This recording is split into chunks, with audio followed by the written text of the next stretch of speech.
আমরা অনেকেই জানি দুরূদের অনেক ফজিলত রয়েছে। আমরা জানি দুরূদ শরীফ পড়লে জীবনের গুনাহ মাফ হয়ে যায় এবং অনেক সওয়াব পাওয়া যায়। আজকে সেই দুরূদ নিয়ে একটি ঘটনা আপনাদেরকে বলবো। একটি কিতাব আছে, কিতাবের নাম হচ্ছে দালাইলুল খয়রাত। লিখেছেন হযরত আবু আব্দুল্লাহ মুহাম্মদ ইবনে সুলাইমান জাজুরি রহমতুল্লাহি আলাইহি। তিনি একজন জগৎ বিখ্যাত আলেম ছিলেন। সে কিতাবটা লেখার পিছনে ভূমিকার মধ্যে একটি কারণ উল্লেখ করেছেন। পৃথিবীতে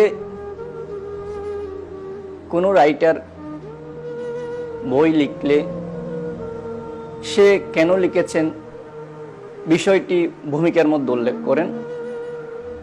সেই সুবাদে হযরত আবু আব্দুল্লাহ মুহাম্মদ ইবনে সুলাইমান জাজুরি রহমতুল্লাহি আলাইহি দালাইলুল খয়রাত কিতাব লিখার পিছনে উনি একটি কারণ উল্লেখ করেছেন। উনি ভূমিকার মধ্যে বলেন, একদিন আমি আমার কিছু সফর সঙ্গী নিয়ে সফরে বের হলাম। আরবের মরুভূমি জায়গা যেতে যেতে সবাই পানির তৃষ্ণায় লেগে গেছে।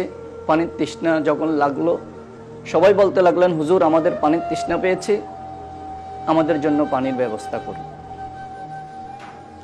তখন হযরত আবু আব্দুল্লাহ মুহাম্মদ ইবনে সুলাইমান জাজুরি রহমতুল্লাহি আলাইহি বলেন, আরবের মরুভূমি জায়গা আমরা সবাই খুঁজতে লাগলাম পানি কোথায় আছে। খুঁজতে খুঁজতে একটি কূপ পেলাম। পাওয়ার পরে দেখলাম সেই কূপের অনেক গভীরে নিচে পানি। সেই পানিগুলো তোলার জন্য বালতি রাখবে, রশি রাখবে। এখন আরবের মরুভূমি জায়গা, সেই বালতি কোথায় পাবো, রশি কোথায় পাবো? সবাই যখন পানি দেখলেন সবার তৃষ্ণা আরো বেড়ে গেল। সবাই পানি দেখতেছে। আশপাশ থেকে একটা ছোট বাচ্চা মেয়ে এসে উনাকে বললেন, হুজুর আপনাদের পানির পিপাসা পেয়েছে, আমি কি আপনাদের জন্য পানির ব্যবস্থা করে দিতে পারি? তখন হযরত আবু আব্দুল্লাহ মুহাম্মদ ইবনে সুলাইমান জাজুরি রহমতুল্লাহি আলাইহি বলেন, মা তুমি কিভাবে আমাদের জন্য পানির ব্যবস্থা করে দিবে? এই কথা বলতে সেই ছোট্ট মেয়েটি তার মুখ থেকে যেন কি তেলাওয়াত করলো, আর সেই গভীরে থাকা পানির মধ্যে একটু থুতু দিল। সাথে সাথে সেই পানিগুলো ওই জমিন পর্যন্ত চলে আসলো। যারা ভক্ত মুরিদান ছিলেন সবাই পানি নিয়ে ব্যস্ত, উজু কালাম করতেছে, পানি পান করতেছে। তখন হযরত আবু আব্দুল্লাহ মুহাম্মদ ইবনে সুলাইমান জাজুরি রহমতুল্লাহি আলাইহি বলেন, আমার অন্তরের মধ্যে জ্বালা বেড়ে গেল। এই ছোট্ট বাচ্চা মেয়েটি কি তেলাওয়াত করলো, আল্লাহ তার ছোট্ট জুবানটা এত কেন দামি করে দিল। তখন যখন পানি নিয়ে ব্যস্ত সবাই, সেই মুহূর্তে হযরত আবু আব্দুল্লাহ মুহাম্মদ ইবনে সুলাইমান জাজুরি রহমতুল্লাহি আলাইহি মেয়েটাকে খুঁজতে লাগলেন। খুঁজতে খুঁজতে পাহাড়ের একটি ছোট্ট ভাঙ্গা ঘরের মধ্যে সেই মেয়েটাকে পেল। পাওয়ার পরে জিজ্ঞেস করলো, মা তুমি আমাকে সত্য করে বলো, তুমি কি তেলাওয়াত করেছো?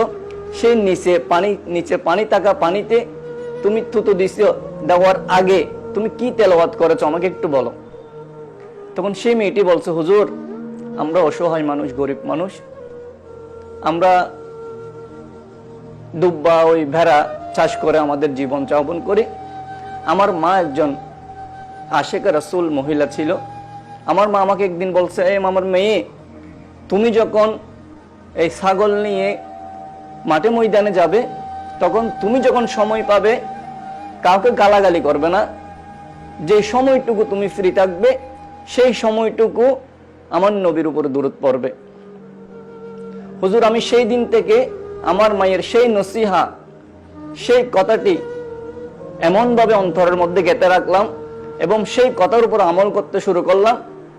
আমি যখন আমার নবীর উপর দুরূদ পড়ি, সেই দুরূদের উসিলা আমি যখন আল্লাহর কাছে কিছু চাই, আল্লাহ সাথে সাথে কবুল করে নেয়। সুবহানাল্লাহ।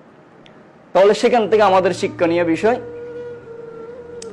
আমরা শিখতে পারলাম আজকে, দুরূদ পড়লে শুধু গুনাহ মাফ হয়, সওয়াব হয় সেটা না, বান্দার সাধারণ জীবনটাও আল্লাহ সাধারণ করে দেয়। তখন হযরত আবু আব্দুল্লাহ মুহাম্মদ ইবনে সুলাইমান জাজুরি রহমতুল্লাহ আলাইহি বলেন, আমি সেই সফর থেকে এসে দুরূদের উপরে কিতাবটি লিখলাম। সেই ঘটনাটা তিনি ভূমিকার মধ্যে বর্ণনা করেছেন। সবাই আমরা যখন সময় পাবো, আমাদের যখন ফ্রি সময় থাকবে, তখন আমরা সকলে আমার নবীর উপরে দুরূদ পড়ব। আল্লাহ পাক রব্বুল আলামিন আমাদের প্রত্যেককে বেশি বেশি দুরূদ শরীফ পাঠ করার তৌফিক দান করুক। আমিন। আসসালামু আলাইকুম ওয়া রাহমাতুল্লাহ।